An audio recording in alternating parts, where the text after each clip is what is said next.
السلام علیکم ویورس، کیسے ہیں آپ سب؟ یقیناً آپ لوگ ٹھیک ہوں گے۔ تو چلیے آج ایک نئی پھر کہانی لے کر کے آئے ہیں، یقیناً آپ کو پسند آئے گی۔ تو کہانی کو شروع کرتے ہیں۔ اس سے پہلے آپ کو یہ بتا دوں کہ اگر آپ نے میرے چینل کو سبسکرائب نہیں کیا تو میرے چینل کو سبسکرائب کر لیجئے، لائک اور شیئر بھی کیجیے گا، ٹھیک ہے؟ تو کہانی شروع کرتے ہیں۔ میں ڈرتے ڈرتے گھر کی طرف جا رہا تھا۔ دل میں پٹائی کے خوف سے میں بہت سہما ہوا تھا۔ آج پہلی بار میں اسکول سے غیر حاضر تھا۔ مجھے بچپن ہی سے پڑھائی کا شوق نہیں تھا۔ ابا کی پٹائی کے ڈر سے اسکول جاتا تھا۔ میں جس دن بھی پڑھنے نہیں جاتا تھا، شام گئے ابا جب گھر گئے تو انہیں کسی نہ کسی طرح خبر ہو جاتی تھی کہ میں نے اسکول سے چھٹی کر لی ہے۔ پھر میری خیر ہی نہیں ہوتی تھی۔ وہ جوتوں اور چپلوں سے میری خوب خاطر مدارات کرتے۔ اس پٹائی کا یہ اثر ہوتا تھا کہ میں دوسرے دن خاموشی سے صبح سویرے تیار ہو کر اسکول چلا جاتا۔ میرے ابا نصیر الدین سخت دل نہیں تھے، اندر سے وہ اتنے نرم دل رکھنے والے انسان تھے۔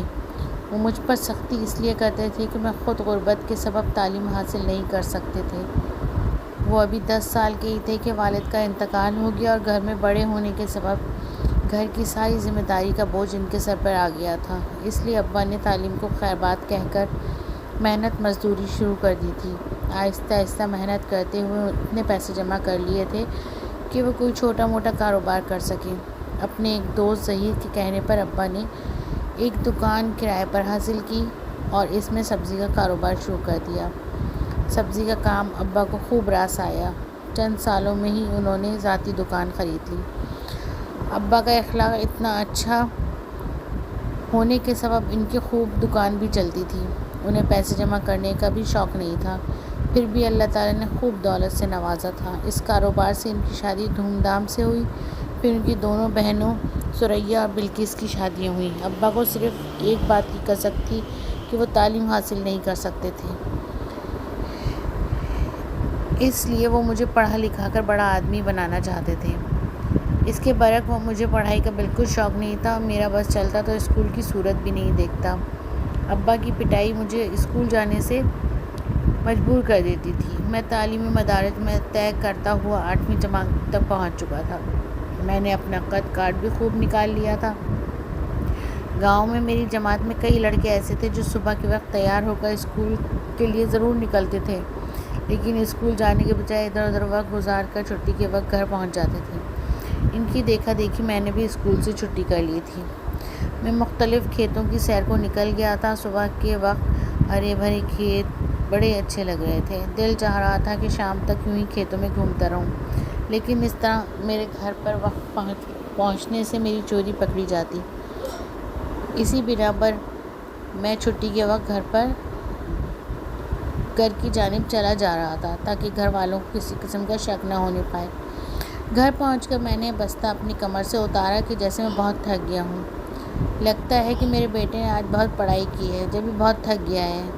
امی جان نے میری بلائیں لی۔ جی امی، ماسٹر صاحب بہت کام کراتے ہیں، انگلیاں تھک جاتی ہیں کاپی لکھتے لکھتے۔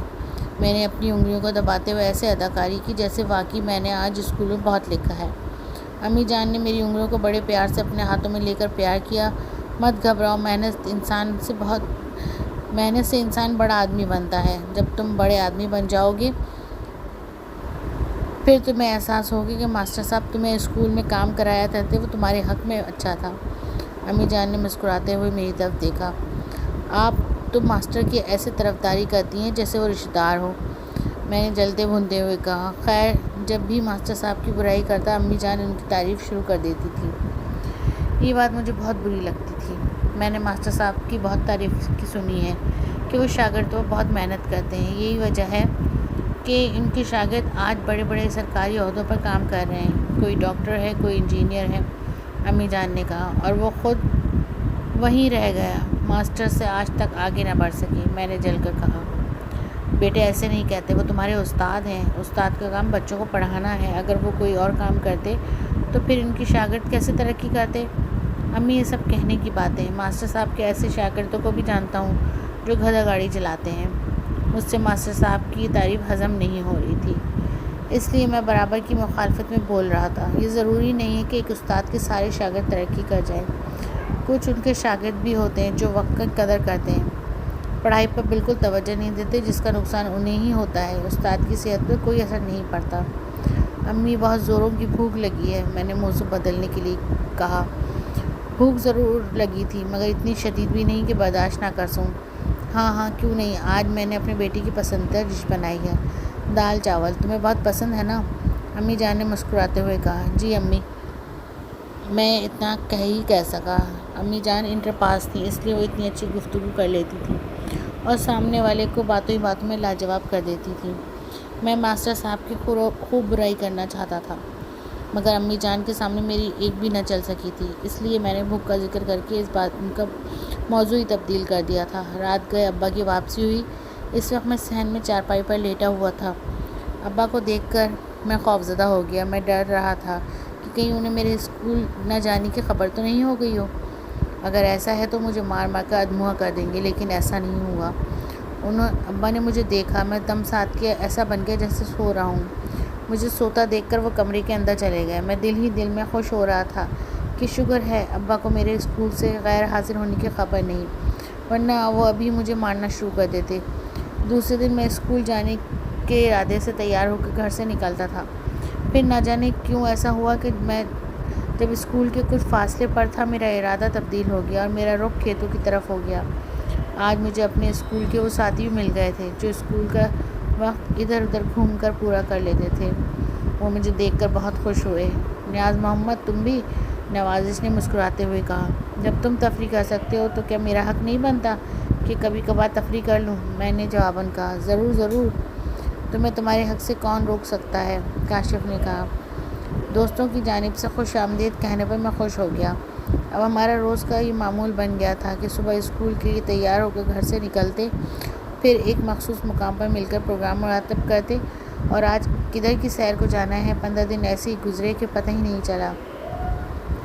ایک شام ابا گھر جلدی آ گئے اور آتے ہی میرا پوچھا۔ میں اس وقت کمرے میں تھا۔ نیاز کمرے میں ہے، امی جان نے بتایا۔ نیاز ادھر آنا ذرا، ابا نے مجھے آواز دی۔ جی ابا۔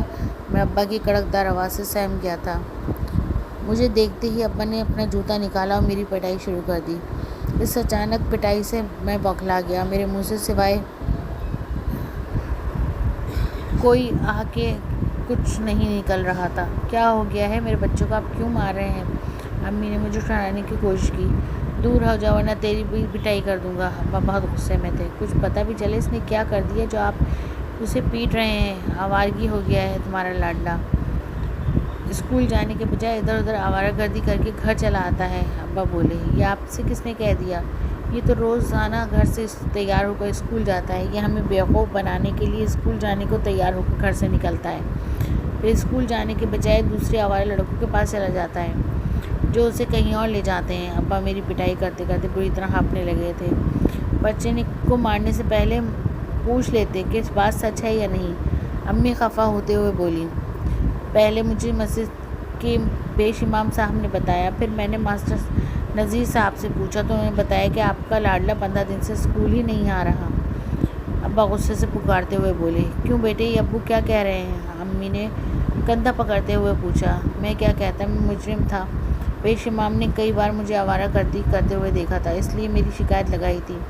پیش امام صاحب بہت اچھے آدمی تھے، اس لیے ہر کوئی ان کی دل سے عزت کرتا تھا۔ میرے ابو کی طرح وہ بھی چاہتے تھے کہ میں پڑھ لکھ کر بڑا آدمی بن جاؤں۔ اکثر ملاقات ہونے پر مجھے نصیحتیں بھی کرتے تھے۔ وہ بڑے ہی ہمدرد اور شفیق انسان تھے، اس لیے ان کی بہت عزت کرتا تھا، مگر اس وقت وہ مجھے بہت زہر معلوم ہو رہے تھے۔ ان کی شکایت کرنے پر آج ابو نے اس قدر پٹائی کر دی تھی۔ ابو کی پٹائی کھا کر میرے جسم کا ایک ایک جوڑ دکھ رہا تھا۔ یہ کیا کہے گا؟ کہنے کو کچھ ہوگا تو کہے گا نا۔ ایک بات اسے اچھی طرح سمجھا دینا، اس گھر میں اگر رہنا ہے تو اسکول جانا پڑے گا، اور ورنہ اس گھر میں اس کے لیے کوئی جگہ نہیں ہے۔ یہ کہتے ہوئے ابو گھر سے نکل گئے۔ نیاز بیٹا، یہ تم نے کیا کر دیا؟ کوئی سنے گا تو کیا کہے گا؟ ابو کے چلے جانے پر امی نے مجھ سے مخاطب ہوئی۔ ماں، یہ سب پیش امام صاحب کی وجہ سے ہوا ہے، وہ نہ میری شکایت کرتے اور نہ ابو کو یہ بات پتہ چلتی۔ میں نے کہا اس میں پیش امام صاحب کا کیا قصور ہے؟ انہوں نے تمہارے بھلے کے لیے شکایت کی ہے، تمہیں خود سوچنا چاہیے۔ کیا یہ اچھی بات ہے؟ اسکول سے وہ بھاگتے ہیں جو پڑھائی کے چور ہوتے ہیں اور آوارہ ہوتے ہیں۔ امی کی ہمدردی پا کر میں بلک پڑا اور آنسوؤں کا سمندر آنکھوں سے بہہ نکلا۔ نہ رو، بس اب چپ کر جاؤ۔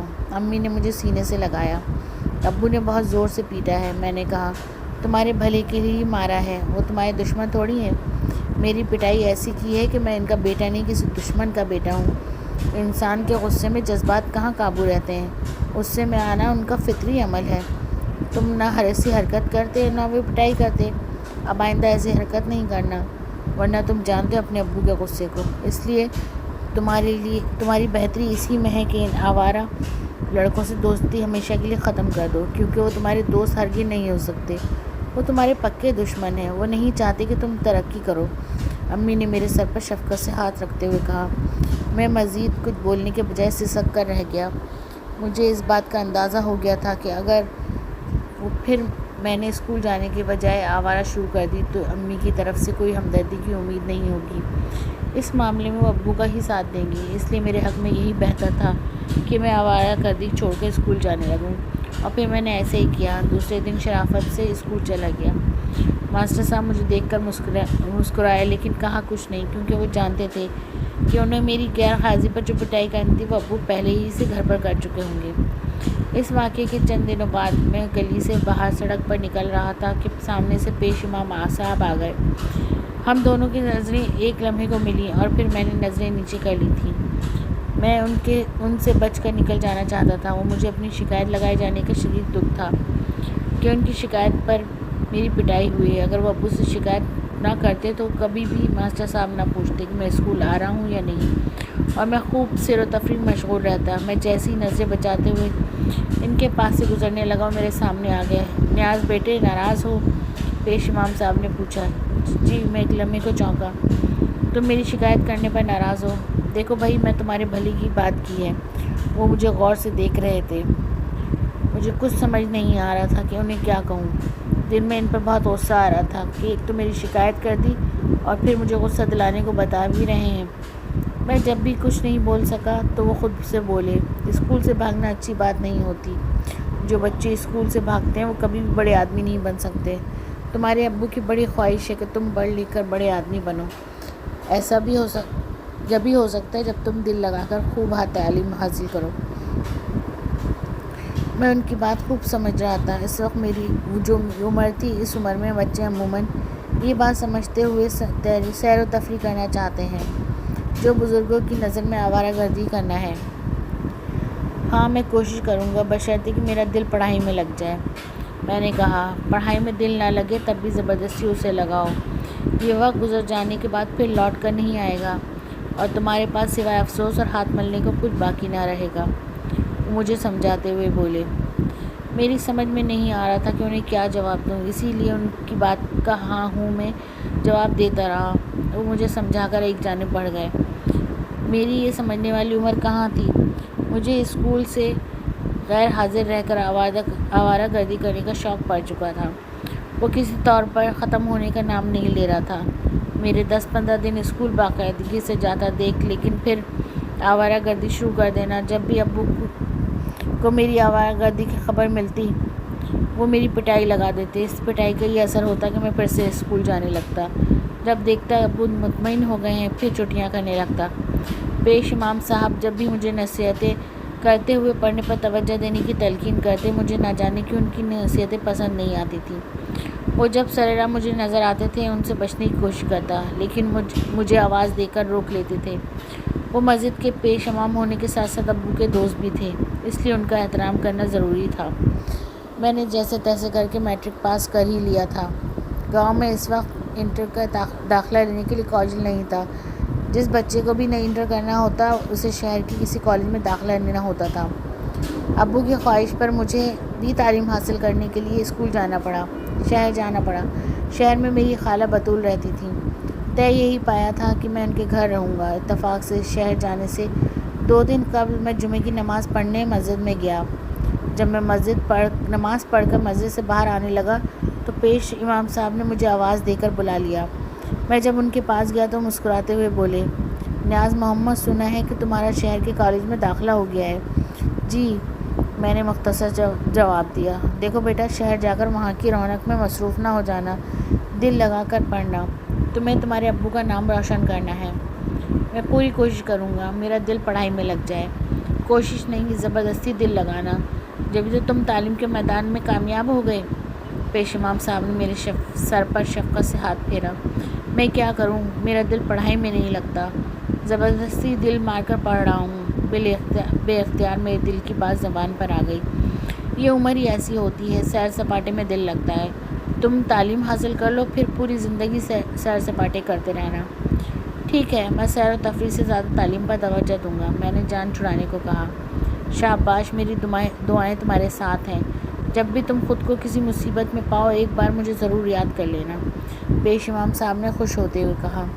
مسجد کی سیڑھیاں اترتے ہوئے میں سوچ رہا تھا کہ پیش امام صاحب ایسے کہہ رہے ہیں جیسے میں انہیں کسی مصیبت میں گرفتار ہوتے ہی یاد کروں گا، اور وہ منٹوں میں جادو کے ذریعے پہنچ کر مجھے مصیبت سے چھٹکارا دلا دیں گے۔ بے اختیار میری مسکراہٹ لبوں پر دوڑ گئی۔ گاؤں کی نسبت شہر میں گھومنے پھرنے کے تفریحی مقامات بہت تھے۔ سینما گھر بھی ان دنوں بہت ہوا کرتے تھے۔ ہر سینما پر مختلف اداکاروں کی فلمیں لگی ہوتی تھیں۔ فلم دیکھنے کو سینما گھر جانا پڑتا تھا۔ ٹی وی پر نشریات بھی شام کو چلتی تھی۔ کالج میں انعام، کامران اور شریف میرے گہرے دوست بن گئے تھے۔ صبح میں کالج جاتا تھا، شام کو میرے دوست گھر آ جاتے، ہم لوگ گھومنے پھرنے نکل جاتے۔ ہفتے میں 1-2 فلمیں ہم ضرور دیکھتے تھے۔ ہوٹل میں بیٹھ کر سگریٹ پینا ہمارا معمول بن گیا تھا۔ ایک شام ہم دوست ایک سڑک سے گزر رہے تھے کہ ایک بوسیدہ حویلی پر ہماری نظر پڑی۔ دیکھو یار، یہ حویلی اپنے وقتوں کی بہت اچھی حویلی شمار ہوتی تھی، انعام نے کہا۔ پھر یہ غیر آباد کیوں ہو گئی؟ میں نے پوچھا۔ اس حویلی کے بارے میں لوگوں کی مختلف آراء ہیں۔ کوئی کہتا ہے اس حویلی میں جنات کا بسیرا ہے، کوئی کہتا ہے اس حویلی میں ایک خوبصورت دوشیزہ رہتی ہے جس پر ایک جن عاشق ہو گیا تھا۔ وہ اس سے شادی کر کے اپنے دیس لے جانا چاہتا تھا، مگر گھر والے اس شادی پر تیار نہ ہوئے۔ اس جن کو غصہ آ گیا اور اس نے مقیم خاندان کو تہس نہس کر دیا۔ اس دور میں یہ سب فرضودہ باتیں ہیں، لوگ ایسے ہی باتیں پھیلا دیتے ہیں جن میں کوئی حقیقت نہیں ہوتی، میں نے کہا۔ ہم بھی تمہاری بات پر سے متفق ہیں، مگر جس شخص نے مجھے یہ راز سے پردہ اٹھانے کی غرض سے حویلی میں رات بسر کی ہے، وہ دوسرے دن مردہ حالت میں ہی ملا ہے، کامران نے کہا۔ خوف اچھے صحت مند لوگوں کے حوصلے پست کر دیتا ہے۔ ہو سکتا ہے ان کے ذہنوں پر پہلے سے ہی خوف ہو اور اسی خوف کے نتیجے میں ان کا انتقال ہو گیا ہو، میں نے کہا۔ کیا خیال ہے، کیوں نہ ہم اس راز سے پردہ چاک کر دیں، انعام نے کہا۔ وہ کیسے؟ کامران نے پوچھا۔ وہ ایسے کہ اکیلا آدمی واقعی رات کی تاریکی میں اس پراسرار حویلی میں خوفزدہ ہو سکتا ہے، لیکن ہم چاروں حویلی میں ہوں گے تو پھر نہ خوف ہوگا اور نہ کچھ اور ہم رات حویلی میں رہ کر اس کے اسرار سے واقف ہو جائیں گے، شریف نے کہا۔ بات تمہاری معقول ہے، ایک کی نسبت 4 اس حادثے پر بھاری پڑیں گے، میں نے زوردار قہقہہ لگایا۔ میری بات پر وہ بھی مسکرا دیے۔ پھر ہم نے طے پایا کہ پہلے پورا دن اس میں گزاریں گے، پھر امن و سکون رہنے پر پوری رات گزاریں گے۔ اتوار کو ہماری چھٹی تھی، اس لیے ہم اتوار کی صبح ہی ناشتہ کر کے وہاں پہنچ گئے۔ حویلی اندر سے بہت ہی خستہ حال ہو رہی تھی۔ دیواروں سے پلستر اڑ چکا تھا، کمروں کی چھتیں ایسی ہو رہی تھیں کہ اب گریں۔ دن کی روشنی میں ہم نے پوری حویلی کو اس طرح سے دیکھ لیا تھا وہاں کوئی بھی نہیں تھا۔ برسوں سے صفائی نہ ہونے پر سے مٹی گرد و غبار موجود تھا۔ کمروں میں جگہ جگہ جالے لگے تھے۔ کئی کالے رنگ کی بلیاں بھی وہاں نظر آئیں، وہ ہمیں دیکھ کر ادھر ادھر چھپ گئیں۔ ہمیں پورا دن حویلی میں گزارنا تھا، اس لیے صحن کی صفائی کر کے ہم نے چادر بچھائی اور اس پر بیٹھ گئے۔ دوپہر کے کھانے کے طور پر ہم کھانے پینے کی اشیاء بھی لے کر گئے تھے۔ دن بھر ہمارا اس حویلی میں گپ شپ کرتے وقت گزرا۔ ہم وقفے سے حویلی کے مختلف کمروں میں جاتے رہے۔ شام ہو گئی، لیکن ہمارے ساتھ کوئی ایسا ناقابل فراموش واقعہ پیش نہ آیا۔ جب ہم حویلی سے باہر آئے، ہمارا دل فخر سے پھولا ہوا تھا اور ہم سمجھ رہے تھے کہ ہم نے کوئی بہت بڑا کارنامہ انجام دے دیا ہے۔ ایک ہفتے کے بعد اکٹھی 3 چھٹیاں آ رہی تھیں۔ اس سے اچھا موقع ہمارے ہاتھ پھر نہیں لگ سکتا تھا، اس لیے ہم دوستوں نے مل کر یہ پروگرام بنایا کہ میں اپنی خالہ کو گاؤں جانے کا بہانہ بنا کر میں اس حویلی میں آ جاؤں گا۔ میرے دوست بھی اپنے گھر یہی بتائیں گے کہ وہ گاؤں کی سیر کرنے کو میرے ساتھ گاؤں جا رہے ہیں، اور ہم یہ 3 دن اور 3 راتیں اس حویلی میں گزاریں گے۔ اس اسرار سے تلاش کرنے کی کوشش کریں گے کہ اس حویلی کے بارے میں جو بات پھیلائی گئی تھی اس میں کتنی صداقت ہے۔ وہ سستا دور تھا، ہماری جیبوں میں اتنی رقم موجود تھی کہ 2-3 دن آسانی سے کھانا گھر سے باہر کھا سکیں۔ جیسے ہی چھٹیاں ہوئیں ہم دوپہر کا کھانا کھا کر اس حویلی میں آ گئے۔ شام تک ہم نے خوب آرام کیا کیونکہ رات کو ہمیں جاگ کر گزارنی تھی، اور ہم اپنے ساتھ 2 لالٹینیں لائے تھے جس میں ہم نے مٹی کا تیل ڈلوا لیا تھا۔ ماچس کی 1 ڈبی ہمارے لیے کافی تھی، پھر بھی احتیاطاً ماچس کی 3 ڈبیاں لے لی تھیں۔ رات کی تاریکی بڑھنے پر ایک جگہ لالٹین کو روشن کر لی تھی تاکہ رات کی تاریکی میں کسی قسم کی پریشانی نہ ہو۔ رات کا کھانا کھا کر ہم باتوں میں مصروف ہو گئے تھے۔ ہماری باتوں کا موضوع پراسرار واقعات ہی تھا۔ ہم نے جو مختلف لوگوں سے واقعات سنے تھے انہیں بڑھا چڑھا کر پیش کر رہے تھے۔ یار خدا کو مانو، اس طرح کے واقعات سنانے سے پرہیز کرو، انعام نے باقاعدہ ہاتھ جوڑتے ہوئے کہا۔ وہ کیوں؟ میں چونکا۔ ہمیں حویلی میں رات گزارنی ہے، انعام نے کہا۔ رات گزارنے سے ان واقعات کا کیا تعلق ہے؟ شریف نے کہا۔ یہ پراسرار حویلی ہے، جو تم واقعات سنا رہے ہو ان کا اثر ہمارے ذہنوں پر رہے گا، اور رات گئے جب سناٹا ہوگا، ایسے میں کسی کاغذ کے ٹکڑے کا آ کر ادھر ادھر گرنے پر ہمارے دل زور زور سے دھڑکیں گے، اور رات گزارنا ہمارے لیے نہ صرف مشکل ہو جائے گا، اور مجھے ڈر ہے کہیں ہم وہاں سے بھاگ ہی نہ لیں، انعام نے کہا۔ تم بھی صدا کے ڈرپوک ہو، کامران نے زوردار کہکا لگایا۔ ابھی ہنس لو، تھوڑے وقت گزرے گا پھر دیکھیں گے، انعام نے کہا۔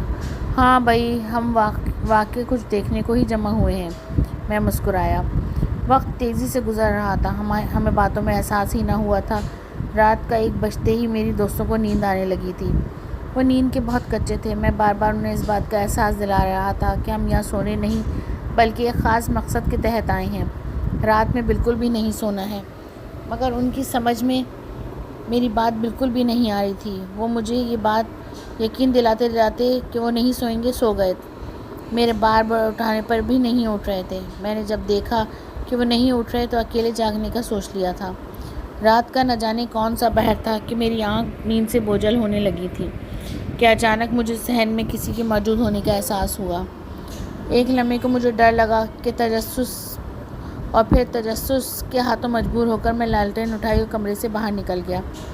چاند کی روشنی اس قدر تیز تھی کہ ایسا محسوس ہو رہا تھا جیسے صحن روشنی میں نہایا ہوا ہو۔ ایک کمرے کے دروازے پر میری نظریں پڑیں تو میں پلکیں جھپکانا بھول گیا۔ وہاں ایک بے حد حسین لڑکی تھی۔ میں حیرت سے گمسم لڑکی کو دیکھے جا رہا تھا۔ اس کا گول چہرہ، ناک نقش بہت حسین تھے۔ اس کی بڑی بڑی آنکھیں اس کی خوبصورتی میں اضافہ کر رہی تھیں۔ ہونٹ بہت خوبصورت گلابی تھے، کمر بال تک سے ڈھکے ہوئے تھے، سنہری اور گہنے تھے۔ چاند کی روشنی میں اس کا چہرہ دمک رہا تھا۔ ہم دونوں کی جیسی آنکھیں ملی، مجھے سحر سا ہو گیا۔ میں اس لڑکی کی طرف ایسے بڑھنے لگا جیسے وہ مقناطیس ہو۔ میں جیسے اس کے نزدیک پہنچا اس نے میرا ہاتھ تھام لیا۔ وہ مجھے لے کر کمرے کے اندر بڑھ گئی۔ میں ایک فرمانبردار شاگرد کی طرح اس کے اشاروں پر چلنے کو مجبور ہو گیا۔ دن میں جس کمرے میں کوڑا کرکٹ پڑا تھا وہ اب بالکل صاف تھا۔ کمرہ ایسا منور تھا جیسے بیک وقت کئی بلب روشن ہوں۔ ایک جانب خوبصورت بیڈ بچھا ہوا تھا۔ اس لڑکی نے مجھے بیڈ پر لٹا دیا۔ میں خود بھی بیڈ کے ایک طرف بیٹھ کر مخمور نگاہوں سے مجھے دیکھنے لگی۔ تم اپنے دوستوں کے ساتھ اس حویلی کی ویرانی کا راز کیوں جان لینا چاہتے ہو؟ وہ بولی۔ تجسس۔ ہم صرف یہ جاننے کے لیے حویلی کے اندر آئے ہیں، میں نے ڈرتے ڈرتے کہا۔ کیا کرو گے جان کر؟ اس سے پہلے جو حویلی کا راز معلوم کرنے آئے تھے ان کا حشر سے واقف نہیں ہو؟ ہاں، سنا ہے کہ وہ اس دنیا میں زندہ نہیں رہے، میں نے ہمت کر کے کہا۔ پھر بھی تم اس حویلی میں آ گئے ہو، مجھے تم پر بہت ترس آ رہا ہے۔ تم اس حویلی سے فوراً چلے جاؤ، میرے خاندان کے جنات تمہیں زندہ نہیں چھوڑیں گے، تمہارے حق میں یہی بہتر ہے، چلی جاؤ۔ وہ بولی۔ ہم ضرور چلے جائیں گے، بس اس حویلی کا راز معلوم ہو جائے، میں نے کہا۔ اس بات کی کیا گارنٹی ہے کہ راز معلوم ہو جانے کے بعد تم چلے جاؤ گے؟ میں تم سے وعدہ کرتا ہوں، میں نے کہا۔ میرے خاندان کے جنات بہت ظالم ہیں، وہ انسانوں پر ترس یا رحم کھانے کے حق میں نہیں ہیں۔ جب تم اس حویلی میں پہلی بار آئے تھے میں نے انہیں تمہیں کسی بھی قسم کا نقصان پہنچانے سے روکا تھا۔ آج رات بھی وہ تمہیں نقصان پہنچانا چاہتے تھے۔ میں اس وعدے پر روکا ہے کہ صبح ہو جانے پر تم سب یہاں سے چلے جاؤ گے۔ میں نے کہا، ہاں ہم صبح ہوتے ہی چلے جائیں گے، مگر وہ راز میں تمہیں بتا دیتی ہوں، اس شرط پر کہ صبح تم یہاں نظر نہیں آؤ گے، ورنہ تم خود ذمہ دار ہوگے۔ میں تمہاری مدد کرنے سے قاصر ہوں گی۔ مجھے منظور ہے، میں نے کہا۔ ٹھیک ہے تو پھر سنو۔ میں ایک جن زادی ہوں۔ اس گھر میں ایک برگد کا درخت تھا جس پر ہمارا خاندان رہتا تھا۔ اس گھر میں ایک قاسم نامی نوجوان رہتا تھا۔ وہ مجھے بچپن ہی سے بہت اچھا لگتا تھا۔ میں اس سے شادی کی خواہش مند تھی۔ بچپن میں انسانی شکل میں دوسرے بچوں کی طرح قاسم کے ساتھ کھیلتی تھی۔ جوان ہونے پر بھی میں اس سے ملتی رہی۔ اکثر ہم ملاقات چھت پر ہی کرتے تھے۔ قاسم میرے چھت پر اچانک آ جانے سے حیران رہ جاتا تھا۔ اس کی ضد پر مجھے ظاہر کرنا پڑا کہ میں جن زادی ہوں اور اس سے شادی کر کے بقیہ زندگی اس کے ساتھ گزارنا چاہتی ہوں۔ قاسم بھی مجھے پسند کرتا تھا، اس لیے شادی کرنے کو تیار ہو گیا۔ جب اس کے اپنے والدین نے میرے خاندان کے بارے میں بتایا تو وہ ڈر گئے۔ انہوں نے صاف صاف کہہ دیا کہ وہ کسی بھی صورت میں قاسم کی شادی مجھ سے نہیں کریں گے۔ انہوں نے نہ صرف شادی سے انکار کیا بلکہ اس درخت کو بھی جڑ سے اکھاڑ پھینکا۔ میرے خاندان کو ان کی اس حرکت پر بہت غصہ آیا۔ وہ انہیں نقصان پہنچانا چاہتے تھے، مگر میں نے انہیں اس اقدام سے روک دیا۔ قاسم کے والدین نے اسی خوف سے کہ کہیں قاسم ان سے چھپ کر مجھ سے شادی نہ کر لے، اس کی شادی نسرین نامی ایک لڑکی سے کر دی۔ نسرین کو بھی میرے اور قاسم کی محبت کے بارے میں پتہ چلنے پر مختلف عاملوں سے رابطہ کر کے ہمارے خاندان کو جلا کر بھسم کر دینا چاہا۔ حالانکہ میں اس میں بھی خوش تھی کہ میں قاسم دیکھ دیکھ کر جیتی رہوں۔ وہ عاملوں سے ملاقات کر کے مختلف وظائف پڑھنے لگی تھی۔ میرے خاندان والے یہ کب برداشت کرتے تھے؟ انہوں نے نسرین کو وظائف پڑھتے وقت ڈرانا شروع کر دیا۔ اس کا اثر یہ ہوا کہ نسرین سے وظائف پڑھنے میں غلطیاں ہونے لگیں۔ ان وظائف کا الٹا اثر یہ ہوا کہ وہ اس حویلی کے خاندان میں جو سب سے پہلے موت ہوئی وہ قاسم کی ہوئی تھی۔ اس کے مرنے سے میرا دل اجاڑ ہو گیا تھا۔ حویلی کے لوگوں سے میری دلچسپی ختم ہو گئی تھی، اس لیے میں اپنے خاندان والوں کو ان کے کسی اقدام سے روکتی نہیں تھی، جس کا نقصان یہ ہوا کہ ایک ایک کر کے حویلی کے سب لوگ مر گئے۔ اب پوری حویلی پر ہمارا راج ہے۔ پھر اس حویلی کے خاندان کے دیگر عزیز رشتہ داروں نے قبضہ کرنے کی کوشش کی، مگر میرے خاندان کے جنات نے انہیں ایسا ڈرایا کہ پھر کبھی انہیں یہاں کا رخ نہیں کیا۔ میں اب بھی قاسم کی یادوں کے سہارے جی رہی ہوں، ورنہ میرے جینے کا مقصد فوت ہو چکا ہے۔ جب تم اپنے دوستوں کے ساتھ یہاں آئے تھے، میرے خاندان کے جنات نے تمہیں سبق سکھانا چاہتے تھے کہ تم پھر بھی کبھی یہاں لوٹ کر نہ آؤ۔ صبح ہوتے ہی اس حویلی سے نکل جانا، ورنہ وہ میری نہیں سنیں گے اور تمہاری ایسے درگت بنائیں گے کہ کبھی بھلا نہ سکو گے۔ وہ بولی، میں اپنے وعدے پر قائم رہوں گا، میں نے کہا۔ میری بات پر وہ خوش ہو گئی اور اس نے غور سے میری آنکھوں میں جھانکا۔ مجھ پر مدہوشی طاری ہونے لگی اور پھر مجھے کچھ ہوش نہیں رہا۔ صبح ہونے پر میرے دوستوں نے اٹھایا۔ میں اس کمرے میں موجود تھا، مگر اب وہاں کچھ بھی نہیں تھا۔ پورے کمرے میں کوڑا کرکٹ بھرا ہوا تھا اور کچرے کے ڈھیر پر میں پڑا تھا۔ میرے برابر میں ہی لالٹین رکھی تھی۔ تمہیں سونا تھا تو ہمارے پاس ہی سو جاتے، یوں اکیلے کیوں سو گئے؟ انعام نے کہا، رات میں تمہارے پاس ہی بیٹھا تھا کہ مجھے صحن میں کسی کے چلنے کی آواز آئی، اور جب میں کمرے سے باہر آیا تو میری حیرت کا ٹھکانہ نہیں رہا، کیونکہ صحن میں ایک میں نے کہنا چاہا پری چہرہ حسین لڑکی موجود تھی۔ انعام نے کہا، ہاں ایسا ہی ہوا تھا، مگر تمہیں کیسے معلوم ہوا؟ میں نے پوچھا۔ یہ بھی کوئی پوچھنے والی بات ہے، ہر کہانی میں یہی ہوتا ہے۔ وہ حسین لڑکی پھر حویلی کے ایسے کمرے میں لے جاتی ہے جو بہت ہی خوبصورت طریقے سے سجا ہوتا ہے، اور پری چہرہ لڑکی اپنے بیڈ پر لے جاتی ہے، پھر اسے کچھ ہوش نہیں رہتا۔ صبح ہونے پر رات کا ماحول غائب ہو جاتا ہے اور وہ حسین لڑکی بھی نہیں ہوتی۔ یہ سب باتیں ہم پہلے ہی ڈراؤنی کہانیوں میں پڑھ چکے ہیں، اس لیے ہمیں بیوقوف مت بناؤ، کامران نے کہا۔ تم میری بات کا یقین کرو، ایسا ہی ہوا تھا، میں نے کہا۔ یہ فضول باتیں چھوڑو اور ناشتے کی فکر کرو، کیونکہ بہت زوروں کی بھوک لگ رہی ہے، کامران نے کہا۔ میں انہیں رات کا واقعہ تفصیل سے سنانا چاہتا تھا، مگر وہ سننے کو قطعی طور پر تیار نہ تھے۔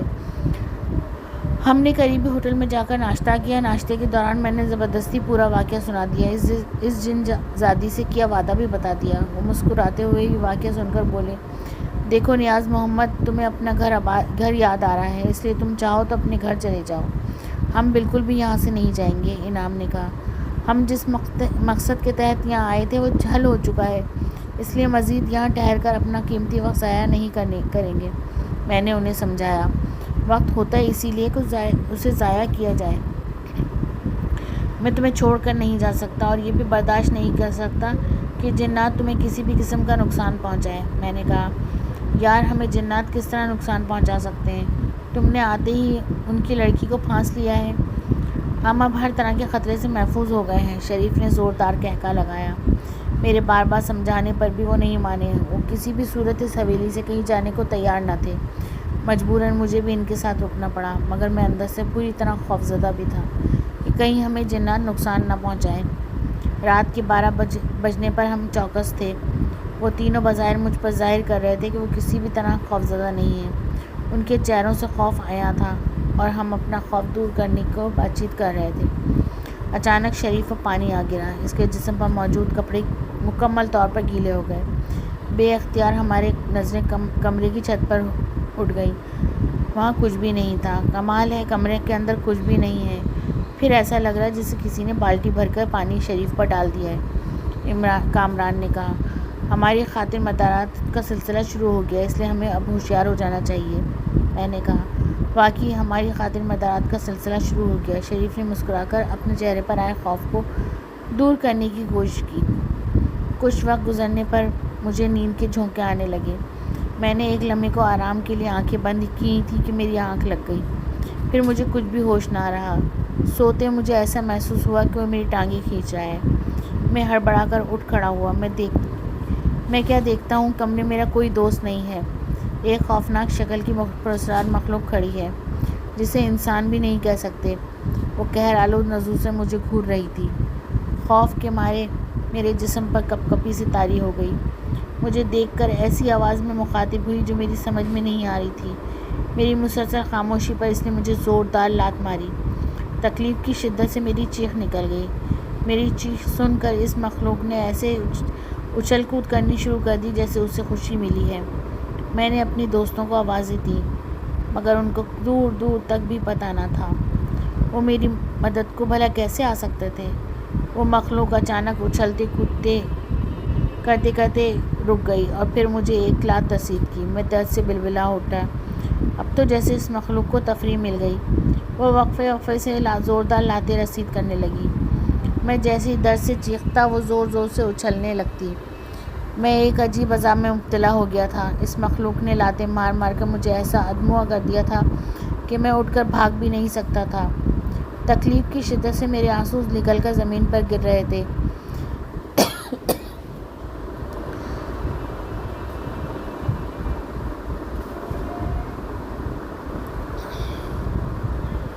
میری حالت پر اس مخلوق کو بالکل بھی رحم نہیں آ رہا تھا۔ ایسے میں مجھے پیش امام کی صاحب یاد آ گئے، جنہوں نے کہا تھا کسی کی تکلیف میں مبتلا ہو جانے پر انہیں یاد کر لوں میں، وہ بھلا میری مدد کو کیسے آ سکتے تھے؟ پھر بھی میں دل میں پیش امام صاحب کو یاد کرنے لگا کہ اچانک کمرے میں پیش امام صاحب وارد ہو گئے اور وہ کچھ پڑھ رہے تھے۔ ان کے کمرے میں داخل ہونے پر اس مخلوق کو اچانک جھٹکا سا لگا۔ وہ چیختی چلاتی کمرے سے نکل گئی۔ اس کے جانے پر پیش امام صاحب میرے پاس آئے۔ دیکھو نیاز بیٹے، میں نے تمہیں سمجھایا بھی تھا، پھر بھی تم نے غلطی کر دی۔ جن دوستوں کی خاطر تم یہاں رکے تھے وہ تمہیں چھوڑ کر بھاگ گئے ہیں۔ کیا دوست ایسے ہوتے ہیں؟ آئندہ بھول کر بھی ایسے لڑکوں سے دوستی نہیں کرنا۔ جی میں نے آپ کی بات نہ مان کر واقعی بہت بڑی غلطی کی ہے۔ آپ نہ کرتے تو یہ خوفناک مخلوق مجھے مار مار کر ہلاک کر دیتی۔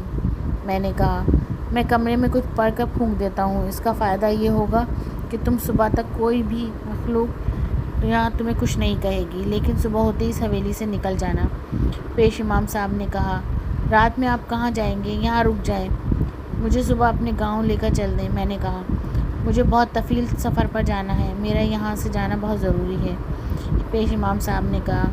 وہ کچھ دیر میرے پاس رکے اور پھر چلے گئے۔ خوف اور تکلیف کے سبب پوری رات میں پھر مجھے نیند نہ آ سکی۔ صبح ہونے تک میری طبیعت بہتر ہو چکی تھی۔ پیش امام صاحب کے جانے پر مجھے پھر کسی مخلوق نے تنگ نہیں کیا۔